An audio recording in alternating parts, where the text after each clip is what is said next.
স্বপ্নে সহবাস করতে দেখলে গুনাহ হবে কিনা, কোন কাজ করলে পরিবারে অশান্তি দূর হবে ও আর্থিক সচ্ছলতা ফিরবে, মাগরিবের সময় ঘুমিয়ে বা শুয়ে থাকা বা খাওয়ার বিধান সম্পর্কে জানতে চাই, খাটের উপর দাঁড়িয়ে নামাজ পড়া যাবে কিনা, একা নামাজে একামত দেওয়া জরুরি কিনা, রুকু করার সময় কাপড় টাকনুর উপরে উঠে গেলে নামাজ হবে কি, আল্লাহ মাফি আল্লাহ শাফি এটা বলে ওষুধ খাওয়া জায়েজ আছে কিনা, বিয়ের ক্ষেত্রে ছেলে বা মেয়ের ছবি দেখা যাবে কিনা, ব্যাংকে ডিপিএস করা কি হালাল হবে, নবজাতকের বমি কাপড়ে লাগলে নামাজ হবে কিনা, আমার ছেলের রোগ মুক্তির জন্য আমি কি দোয়া করব, মৃত ব্যক্তির উদ্দেশ্যে মসজিদে মিষ্টি দিলে কি কোনো সওয়াব হবে, নামাজে সানা পড়তে ভুলে গেলে নামাজ হবে কিনা, অজুর সময় ঘন দাড়ির ভেতর পানি কিভাবে পৌঁছাতে হবে, মৃত ব্যক্তির সামনে আগরবাতি জ্বালানো যাবে কিনা। আর বিলম্ব না করে চলুন আপনাদের যে প্রশ্নগুলো ইতিমধ্যে আমাদের কাছে চলে এসছে সেগুলোর উত্তর দিয়ে আমরা শুরু করি। এমনি নাসিমউদ্দিন আপনি জানতে চেয়েছেন অজুর সময় ঘন দাড়ির ভেতর পানি কিভাবে পৌঁছাতে হবে।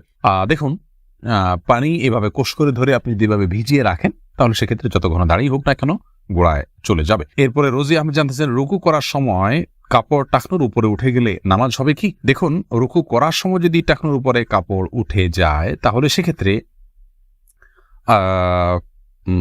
আপনার মেয়ে মানুষ হিসাবে সামান্য এক ঝলকের জন্য উঠলো, 1 সেকেন্ড 2 সেকেন্ডের জন্য উঠলো, তাতে গুনাহ হবে না ইনশাআল্লাহ বিইذনিল্লাহ। মোশাররফ হোসেন জানতে চেয়েছেন নামাজে সানা পড়তে ভুলে গেলে নামাজ হবে কিনা। হ্যাঁ ভাই, নামাজ হয়ে যাবে, কারণ সানা পড়া এটা নামাজের জন্য ফরজ বা ওয়াজিব নয়, এমন কোনো কিছু ছুটে গেলে নামাজ হয়ে যাবে, কোনো অসুবিধা নেই। নুসরাত জাহান ইমু আপনি জানতে চেয়েছেন মৃত ব্যক্তির সামনে আগরবাতি জ্বালানো যাবে কিনা। দেখুন, আগরবাতি মূলত জ্বালানোর নির্দেশ হলো সুঘ্রাণের জন্য, অতএব মৃত ব্যক্তিকে রেখেছেন, তার দেহ থেকে কোনো দুর্গন্ধ আসতে পারে, সেই জায়গা থেকে আপনি সুঘ্রাণ যুক্ত কোনো কিছু ব্যবহার করতেই পারেন, আগরবাতি জ্বালাতেই পারেন।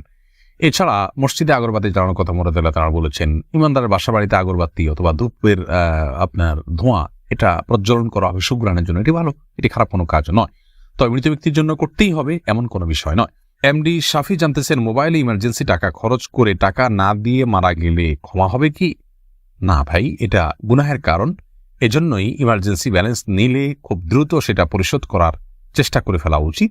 আর সেই সাথে তার আত্মীয়স্বজন যারা আছেন তারা পরবর্তীতে তার দেনা পাওনা পরিশোধের ক্ষেত্রে তাদের খেয়াল করা উচিত। এটা হতেই পারে মানুষের দ্বারা, যদি এরকম হয় তাহলে সেক্ষেত্রে তাদেরকে ওসিয়ত করে যাওয়া উচিত যে আমার দেনা পাওনাগুলো হয়তো সাবধান থাকবে, তাদের পক্ষ থেকে আদায় করলে ইনশাআল্লাহ তিনি দায়মুক্ত হয়ে যাবেন। এরপরে বোন সাদিয়া ইসলাম জানতেছেন লোকমুখে শুনেছি জীবদ্দশায় 1 কেজি সুরমা লাগালে সে জান্নাতি, এটা কি সঠিক না বোন?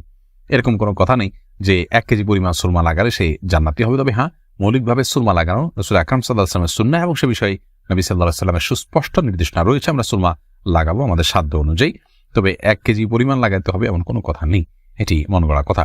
নাহিদ নোমান জানতে চেয়েছেন কোন কাজ করলে পরিবারে অশান্তি দূর হবে ও আর্থিক সচ্ছলতা ফিরবে। ভাই নাহিদ, এর জন্য আপনাকে আমি পরামর্শ দেব 2টি কাজ সবচেয়ে গুরুত্বের সাথে করার, এক হলো দুরূদ শরীফ আর একটা হলো ইস্তেগফার। এই 2টি জিনিস আপনি বেশি বেশি করে পাঠ করবেন। রাসূল আকরাম সাল্লাল্লাহু আলাইহি ওয়াসাল্লামের হাদিস থেকে বোঝা যায় দুরূদ এটা বেশি বেশি করে পাঠ করলে মানুষের বিপদ আপদ দূর হয়, পেরেশানি থেকে আল্লাহ তাআলা মুক্তি নসিব করেন। ইস্তেগফারের ক্ষেত্রে আল্লাহ তাআলা বলেছেন সূরা নূহের মধ্যে ফাকুলতু আস্তাগফিরু রাব্বাকুম ইন্নাহু কানা গাফফারা ইউরসিলিস সামা আলাইকুম মিদরারা ওয়া ইউমদিদুকুম বিআমওয়ালিন ওয়া বানিন ওয়া ইয়াজআল লাকুম জান্নাতিন ওয়া ইয়াজআল লাকুম আনহারা। এই আয়াতগুলোর আলোকে অনেক মুফাসসিরিন ইকরাম, অনেক উলামায়ে ইকরাম বলেছেন যে ইস্তেগফার বেশি বেশি করলে আল্লাহ তাআলা রিজিক বৃদ্ধি করেন এবং মানুষের রিজিকের অনটন দূর করেন। অতএব এই 2টি আপনি নিয়মিত করবেন, সেই সাথে আপনি খুব সিরিয়াসনেসের সাথে হালাল উপার্জনের জন্য চেষ্টা করে যাবেন, আল্লাহ তাআলা আপনার সমস্যাকে দূর করে দিন। সজল শেখ আইডি থেকে আপনি জানতে চাচ্ছেন ব্যাংকে ডিপিএস করা কি হালাল হবে। শুধু ব্যাংকগুলোতে ডিপিএস করা হারাম হবে, যেহেতু সেখানে আপনাকে সুদ দেওয়া হবে, সুদ ভিত্তিক লেনদেনের চুক্তি আপনার সাথে হয়ে যাবে, সেজন্য। আর ইসলামী ব্যাংকগুলো যদি হয় তাহলে সেক্ষেত্রে বেশ কিছুটা ছাড় রয়েছে এবং সেটি কিছুটা কোনো ক্ষেত্রে এটি সন্দেহের মধ্যে পড়বে, শুবহাতের মধ্যে পড়বে, বাকি মৌলিকভাবে অন্য কোনো উপায় যদি কারো না থাকে এটি নাজায়েজ বা হারাম সরাসরি হবে না, তবে অ্যাভয়েড করতে পারলে সেটাও ভালো, যেহেতু সংশয় বা সন্দেহ সেখানেও রয়েছে। শাহাদাত হোসেন সবুজ আপনি জানতে চেয়েছেন স্ত্রীকে গর্ভবতী অবস্থায় সহবাস করা যাবে কিনা। জি, স্ত্রী গর্ভবতী থাকলে সে অবস্থায় সহবাস করাতে কোনো নিষেধাজ্ঞা নেই।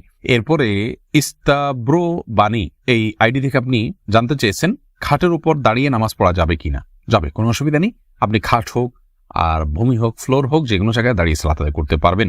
আপনি স্বাভাবিকভাবে যদি সালাত আদায় করতে অসুবিধা না হয় তাহলে সেক্ষেত্রে কোনো অসুবিধা নেই। হ্যাঁ, কোনো খাটের উপরে দেখা যায় যে ম্যাট্রেস বা ফোম থাকার কারণে অনেক দূর ডেবে যায়, যার কারণে রুকু সিজদায় তিনি ব্যালেন্স রাখতে পারেন না এবং সুন্দরভাবে সালাত আদায় করতে পারেন না, সিজদা সঠিকভাবে করতে পারেন না।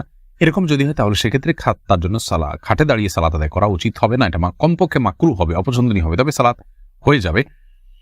যেহেতু সালাত স্বাভাবিকভাবে করতে তার অসুবিধা হয়, শরীরে ব্যালেন্স ঠিক রাখতে পারে না, আরোগ্য চিন্তা যথাযথভাবে করতে অসুবিধা হয় এবং মনোযোগও ব্যাঘাত সৃষ্টি হয়, যার কারণে এরকম জায়গায় সালাত আদায় করা উচিত। আর যদি এতটা নরম না হয় তাহলে সেক্ষেত্রে সাধারণ খাটে বা চকিতে সালাত আদায় করতে কোনো অসুবিধা নেই। সাইফুল ইসলাম জানতে চেয়েছেন, নামাজের প্রথম রাকাতে আউযুবিল্লাহ বিসমিল্লাহ সহ সূরা পাঠ করে প্রথম রাকাত শেষ করলাম, দ্বিতীয় রাকাত কি পুনরায় আউযুবিল্লাহ পাঠ করতে হবে না বিসমিল্লাহ পাঠ করলেই হবে?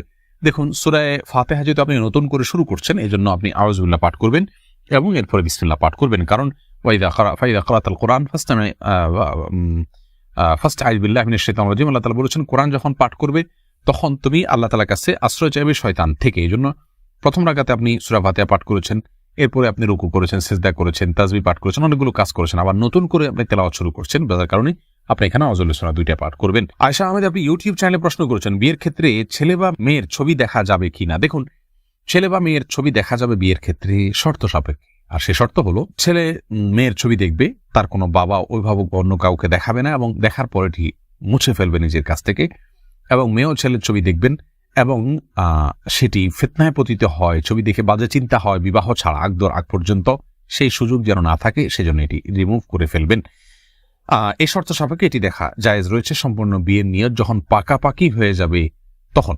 আর আজকাল যেমন হয়, আল্লাহ মাফ করুক, তথাকথিত অবৈধ প্রেমের ক্ষেত্রে অনেকে বলে যে আমার বিয়ের নিয়ত আছে সেজন্য আমি দেখছি, আপনি দেখেই যাবেন, এ অধিকার আপনাকে দেওয়া হয়নি। আপনি এক নজর দেখতে পারেন শুধুমাত্র জানার জন্য, বাস এটুকু, এরপরে আপনি সেটার কন্টিনিউ করতে পারবেন না। মহিমা মাহি, আপনি জানতে চেয়েছেন নবজাতকের বমি কাপড়ে লাগলে নামাজ হবে কিনা? দেখুন, বমি নাপাক, সেটা নবজাতক হোক অথবা প্রাপ্তবয়স্ক কেউ হোক, সবার বমি নাপাক, যার কারণে এটি লাগলে নাপাক হয়ে যাবে। এমনি মামুন হোসেন জানতে চেয়েছেন, মৃত ব্যক্তির উদ্দেশ্যে মসজিদে মিষ্টি দিলে কি কোনো সওয়াব হবে?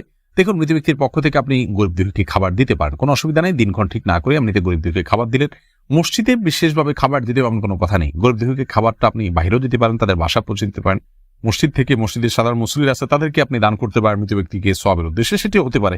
কিন্তু এটিকে আমাদের দেশে যেরকম সিস্টেম বানিয়ে নিয়েছে এমন মানুষ, যে কেউ মারা গেলে মসজিদে মিষ্টি পাঠানো, জিলাপি পাঠানো, মুসল্লিদেরকে খাওয়ানোর জন্য, এরকম কোনো নির্দেশ, আলাদা পার্টিকুলার নির্দেশ ইসলামে দেওয়া হয়নি। তবে হ্যাঁ, গরিবের পক্ষ, এই মৃত ব্যক্তির পক্ষ থেকে আমরা সাদাকা করতে পারি, তারই অংশ হিসাবে খাদ্যদান হতে পারে, সেটি গরিব অসহায় মানুষকে প্রাধান্য দিয়ে দেওয়া উচিত। মসজিদে না দিয়ে আপনি সেটি যদি বস্তিতে দেন, গরিব মানুষের বাসা বাড়িতে দেন, সেটি আরো বেশি সওয়াবের কারণ হবে ইনশাআল্লাহ। ফাতেমা বেগম জানাচ্ছেন, গরুর গোবর কি নাপাক? বোন, গরুর গোবরের পাক নাপাক অনেক দুটি মত রয়েছে সৌদি আরবের স্কলারদের। অনেকে মনে করেন যে সমস্ত পশুর খাদ্য গোশত খাওয়া হালাল, সেগুলোর পেশাব পায়খানা নাপাক নয়।